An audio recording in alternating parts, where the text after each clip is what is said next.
శ్రీరామ్. శ్రీకాకుళం జై శ్రీరామ్.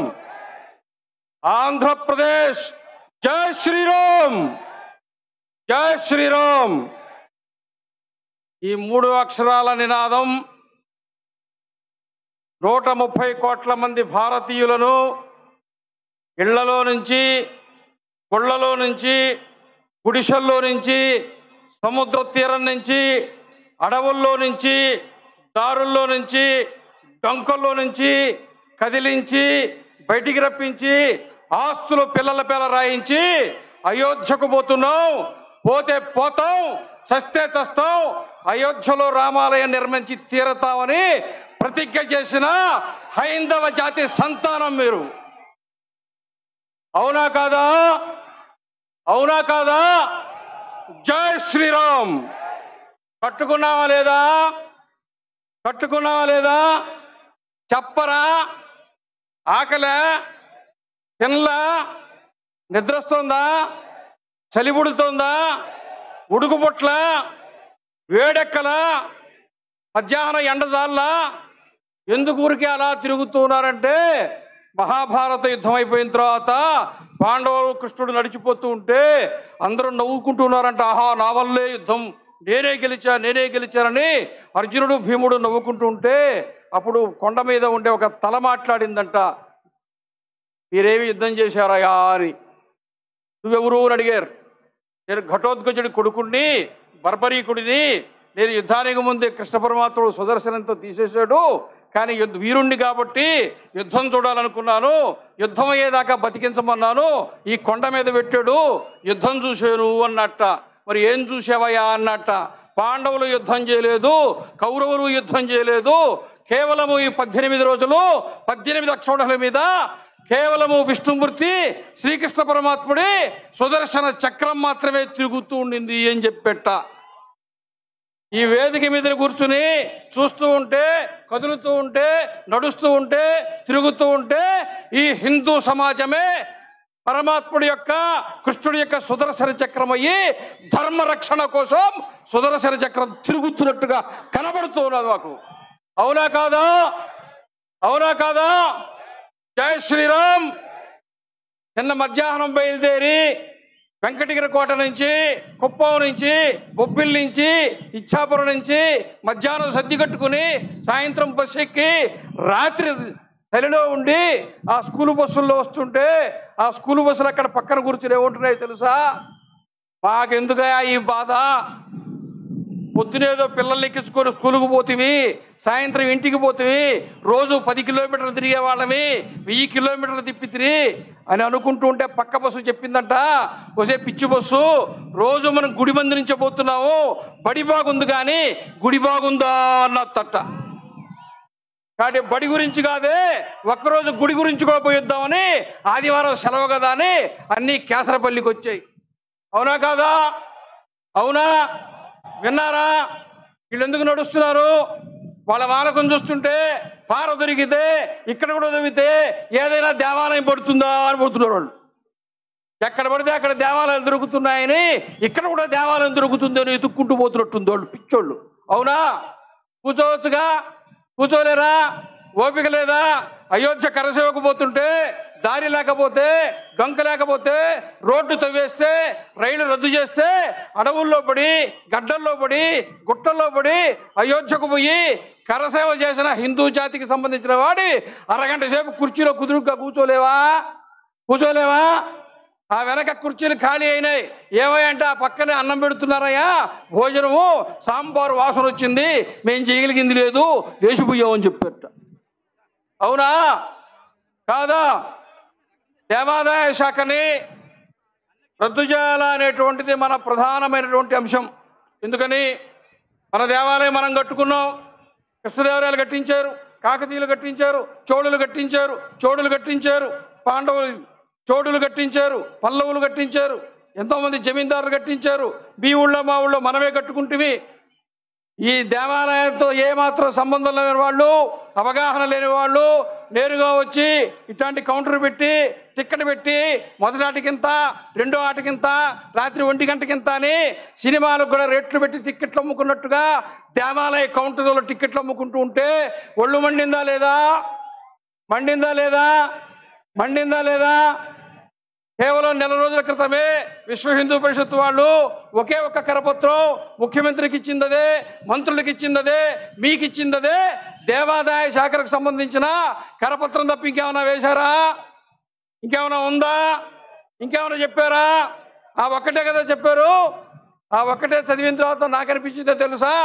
ఎప్పుడో 5-6 సంవత్సరాల నాడే తగిలించుకునే సంచి ఒకటి గుట్టించుకుని, దాంట్లో ఒక డ్రెస్ పెట్టుకుని, దాంట్లో ఒక తువ్వాలు పెట్టుకుని, దాంట్లో ఒక ప్యాంటు పెట్టుకుని, దాంట్లో ఒక దుప్పటి పెట్టుకుని, పిలుపురాక పోదా, రైలెక్కి పోవా, ఉద్యమం చేయవా అని ఎప్పుడో హిందూ సమాజం సంసిద్ధంగా ఉన్నట్టుగా నెల రోజుల వ్యవధిలో లక్షలాది మంది హిందూ సమాజం కదిలించిందంటే ఈ దేవాదాయ శాఖ మీద, దేవాలయాల వ్యవస్థ మీద, ఈరోజు ఉండేటువంటి దుర్మార్గపు వ్యవస్థ మీద హిందూ సమాజం ఎంత కుతకతలాడిపోతున్నదో, ఎంత వ్యతిరేకతతో ఉన్నదో, ఎంత ఉద్రిక్తతతో ఉన్నదో ఈరోజు ఈ ఉద్యమాన్ని చూస్తూ ఉంటే మనకు అర్థమవుతుంది. అవునా కాదా? చెప్పరే, అరవరే, మాట్లాడరే, సమాధానం చెప్పరే. అరవాల వద్దా? కరవాల వద్దా? అరవాల కరవాల రెండు ఉండాలి వద్దా? ఈ మైగా ఉంటే ఈ పక్కన ఈ బొచ్చులు పెట్టారు, నల్ల బొచ్చులు. ఈ సౌండ్ తగ్గిస్తే మాట్లాడేవాడికి కొంచెం బాగుంటుంది. మాట్లాడేవాడు తొందరగా ఆపేయాలంటే దీంట్లో సౌండ్ పెంచండి, టుపిక్కిని ఆపేస్తాడు. అర్థమైనా కాలేదా? అందుకనే ఈ రోజున దేవాదాయ చట్టం రద్దు చేసే లోపల ఏం చేయాలంటే, అసలు ఒక సంగతి తెలుసా మీకు? ఆ చట్టం పేరే హిందూ దేవాదాయ ధర్మాదాయ చట్టం. ఇంతకుముందు దేవాలయం మీద బోర్డుల మీద అదే ఉండేది. మీరు ఎప్పుడైనా గమనించారా? మొత్తం ఆంధ్రప్రదేశ్లో దేవాలయ బోర్డుల మీద హిందూ అనే శబ్దం తీసేశారు. మీకు గుర్తుంచుకోండి. పెట్టాలా వద్దా? హిందూ శబ్దం పెట్టాలా వద్దా? అడగాలా వద్దా? పోయి నిలబడాలా వద్దా? మీ ఊరు బడికి అయ్యవారు రాకపోతే అడుగుతున్నారు లేదా? పొలంలో ట్రాన్స్ఫారం కలిపోతే అడుగుతున్నారు లేదా? సబ్స్టేషన్ ముట్టడి చేస్తున్నారు లేదా? మీ దేవాలయంలో డబ్బులు గోలుమాలైతే, భూములు ఆక్రమిస్తే, హుండీ దొంగతనం జరిగితే, అర్చకుడి మీద దాడి జరిగితే, దేవాలయంలో దొంగతనం జరిగితే మీ ఈవోని ఎప్పుడైనా మీరు నిలదీశారా? అడిగారా? ఉద్యమించారా? నిలబడ్డారా? ఎప్పుడు మొదలు పెడతారు? ఎప్పుడు మొదలు పెడతారు? రేపటి నుంచేనా? ఇక్కడ ఉండేవాళ్ళేనా? టీవీలో చూసేవాళ్ళు అడగరా? మీరు పోయి చెప్తే ఎవరు వింటారో వాళ్ళు అడగరా? మొత్తము హిందూ సమాజం ఈ రోజున దేవాలయాన్ని ప్రశ్నించేటువంటి స్వభావాన్ని ఈ రోజు నుంచి కలిగి ఉండడం అనేది ప్రారంభం అవుతుందా లేదా? అవుతుందా లేదా? అడగతారా లేదా? అడగతారా లేదా? అడగాల వద్దా? అవునా? 2006, 2007 సంవత్సరంలో షామీర్పేట మండలంలో అక్కడ శ్రీరాముడి దేవాలయాల భూములు అమ్మేస్తే దానికి సంబంధించిన మొత్తం రాష్ట్రంలో పెద్ద ఉద్యమం జరిగితే అప్పుడు కదిలి వచ్చిన ప్రభుత్వం జస్టిస్ వెంకటరామరెడ్డి కమిషన్ వేసింది. ఇప్పటికి 15 సంవత్సరాలు 16 సంవత్సరాలు అయిపోయింది. ఈ రోజుదిగా కమిషన్ రిపోర్టు బయటపెట్టలే. ఎన్ని లక్షల ఎకరాల భూములు అన్యాక్రాంతమైనాయో, అల్లుళ్ళ కట్నం కింద ఇచ్చారో, రైళ్లు దిగి ఉప్పులూరు స్టేషన్ నుంచి మీరు స్నానాలకు నడిచొస్తుంటే పక్కన ఏ ఎఫ్సిఐ గోడౌన్లు కనపడ్డాయో అవి కూడా దేవాలయ భూమిని ప్రభుత్వమే ఆక్రమించి కట్టుకున్నటువంటి గోడౌన్లు. ఎంఆర్ఓ ఆఫీసులు కట్టుకుంటుంది, ఆర్టీసీ బస్ స్టాండ్లు కట్టుకుంటుంది, స్కూల్ హాస్టళ్లు కట్టుకుంటుంది, పశువుల ఆసుపత్రులు కట్టుకుంటుంది, దేవాలయాలు మూసేస్తుంది. ఉండేలు తీసుకోపో. ఒక దేవాలయం పోతే విగ్రహం ఒక్కటే కనపడుతుంది, రాముడో శివుడో. ఉండీలు మాత్రం చుట్టూరు కనపడుతుంటాయి. భక్తులకు బాగా ఎక్కిచ్చారు. 100 రూపాయలు తెచ్చుకోండి. ఏమో తూర్పు పక్కన ఉండే ఉండీలో వేస్తే కలిసి వస్తుందో, పడమటి పక్కన ఉండే ఉండీలో వేస్తే కలిసి వస్తుందో, ఈశాన్యంలో ఉండేలో వేస్తే కలిసి వస్తుందో, 8 దిక్కుల 8 పెట్టాం, 800 వేయండి, ఏ ఉండీలో వేస్తే కలిసి వస్తుందో ఏవో అని చెప్పి భక్తుల దగ్గర శుభ్రంగా డబ్బుల్ని లాగడం ప్రారంభించారు. అవునా కాదా? అవునా కాదా? దేవాలయంలో దేవుడు అక్కడున్నాడా? 10 మంది ఉన్నారా? ఉండీలు 26 ఎందుకు ఉన్నాయి? ఉండాలా? అడిగారా? అడగాలా వద్దా? అడగాలా వద్దా? వింటున్నారు లేదా? చెట్టు చివరిలో ఉండేవాళ్ళు వింటున్నారు లేదా? అందరూ వినడానికి ఇక్కడికి వచ్చారు. అవునా? అవునా కాదా? అందువల్ల దేవాదాయ చట్టాన్ని మనము ప్రభుత్వం కనుక కర్ణాటకలో ఒక 3 ఏళ్ల క్రితమే అక్కడ ఉన్న ప్రభుత్వం దేవాదాయ చట్టాన్ని రద్దు చేసేదానికి అక్కడ శాసనసభలో బిల్లు ప్రవేశపెట్టింది. తర్వాత ఎన్నికలు వచ్చాయి, ప్రభుత్వం మారింది, అది అటకెక్కింది. మన ఆంధ్రప్రదేశ్లో ఉండేటువంటి ఉమ్మడి ప్రభుత్వం కూడా ఈ ఉద్యమాన్ని చూసి ఉత్సాహం తెచ్చుకుని అందరూ హిందూ ఎజెండాలో మరింత ముందుకు పోతున్నారు. కాబట్టి రేపు అసెంబ్లీ సమావేశంలోనే దేవాదాయ చట్టం మాకు అక్కర్లేదు, ఈ దేవాలయాలు మీరే చూసుకోండి ఇచ్చేస్తే ఏం చేయాలనే దానికి కూడా మనం సిద్ధంగా ఉండాలా వద్దా? కమిటీలు ఏర్పడాలా వద్దా? అసలు ముందు మనం దేవాలయం పోవాలా వద్దా? ప్యాంటిప్పి ధోతి కట్టుకోవాలా వద్దా? హిందూ ధర్మాన్ని మనం ఆచరించాలా వద్దా? ఇంగ్లీష్ వాడు కట్టా, అమెరికా వాడు ధోతి కట్టా, రష్యా వాడు ధోతి కట్టా, ఇస్కాన్ వాడు ధోతి కట్టా, ఆయన ఎవరు నారాయణ ట్రస్టా, స్వామినారాయణ ట్రస్ట్ వాళ్ళు ధోతి కట్టుకుని నామాలు పెట్టుకుని భజన చేస్తుంటే మనమేమో ఎంటెక్ చదివి బెగ్గర్ జీన్స్ వేసుకొని బెగ్గర్ జీన్స్ అంటే ఏందా అని అడిగా. అడుక్కు తినేవాడు ప్యాంట్ అంట. అడుక్కు తినడానికి 6 ఎకరాలు అమ్మి ఐఐటి చదివి బొక్కల ప్యాంట్ వేసుకొని తిరగాల? బుర్ర ఉందా లేదా? బుద్ధి ఉందా లేదా? మారాలా వద్దా?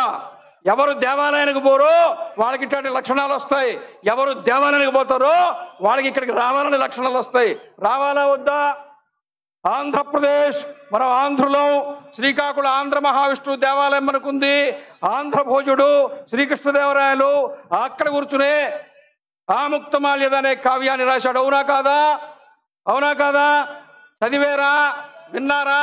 దేవాలయానికి పోయారా? పాఠ్యాంశంలో ఉందా? ఉండాలా వద్దా? ఉత్తరప్రదేశ్ దేవభూమే. రాముడు పుట్టాడు కాబట్టి, కృష్ణుడు పుట్టాడు కాబట్టి 3 దేవాలయాలు ఉంటే, హరిద్వార్ ఉంటే, రిషికేశ్ ఉంటే, ఉత్తరాఖండ్ దేవభూమే, వైష్ణోదేవి ఉంటే, అమర్నాథ్ ఉంటే, జమ్మూ కాశ్మీర్ దేవభూమి. అవునా కాదా? వింటున్నారు లేదా? దశావతారాల్లో 7 అవతారాలు నేరుగా భూమి మీదకి దిగింది నువ్వు నేను పుట్టిన ఆంధ్రప్రదేశే. తెలుసా? తెలీదా? మొదటి అవతారం ఏది? మత్స్యావతార దేవాలయం ఎక్కడుంది? నాగలాపురం ఎక్కడుంది? ఆంధ్రప్రదేశ్. రెండో అవతారం ఏది? కూర్మావతారం, శ్రీకూర్మం ఎక్కడుంది? ఆంధ్రప్రదేశ్. మూడో అవతారం ఏది? వరాహ అవతారం, వరాహ క్షేత్రం ఏది? తిరుమల. ఎక్కడుంది? గట్టిగా చెప్పండి. ఆంధ్రప్రదేశ్. వరాహావతారం తర్వాత నరసింహావతారం ఎక్కడుంది? మహానంది ఎక్కడుంది? ఆంధ్రప్రదేశ్. నరసింహావతారం తర్వాత 5వ అవతారం వామనావతారం దేవాలయం ఎక్కడుందో తెలుసా?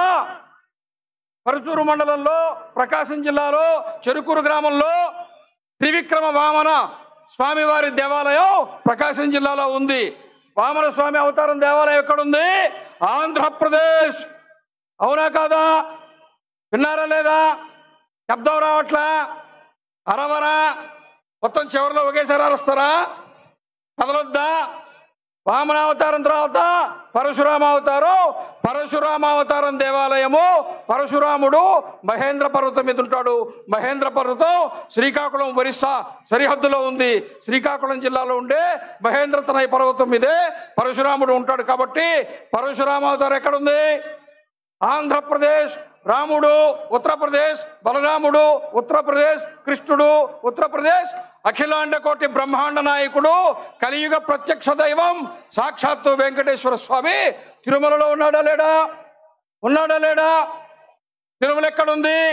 ఆంధ్రప్రదేశ్. అవునా కాదా? 7 అవతారాలు ఏ ఆంధ్రప్రదేశ్లో ఉన్నాయో ఆ ఆంధ్రప్రదేశ్ని రాష్ట్ర ప్రభుత్వం తక్షణం ఇది దేవభూమిగా ప్రకటించాలా వద్దా? అయోధ్య కారిడార్ వచ్చిందా లేదా? కాశీ కారిడార్ వచ్చిందా లేదా? చార్ధామ్ కారిడార్ వచ్చిందా లేదా? తిరుమల నుంచి శ్రీకోర్ము దాకా ఈ 7 క్షేత్రాలని కలుపుతూ మనకు కూడా 7 అవతారాల కారిడార్ వస్తే ప్రపంచం మొత్తం ఇక్కడికే వస్తుంది. ఆంధ్రప్రదేశ్ అగ్రగామిగా ఉంటుంది. ఆంధ్రప్రదేశ్ ఆధ్యాత్మిక పుణ్యభూమి ఆంధ్రప్రదేశ్, అవతారాల పుణ్యభూమి ఆంధ్రప్రదేశ్, దేవతల దేవభూమి. అవునా కాదా? అవునా కాదా? జై శ్రీరామ్, జై శ్రీ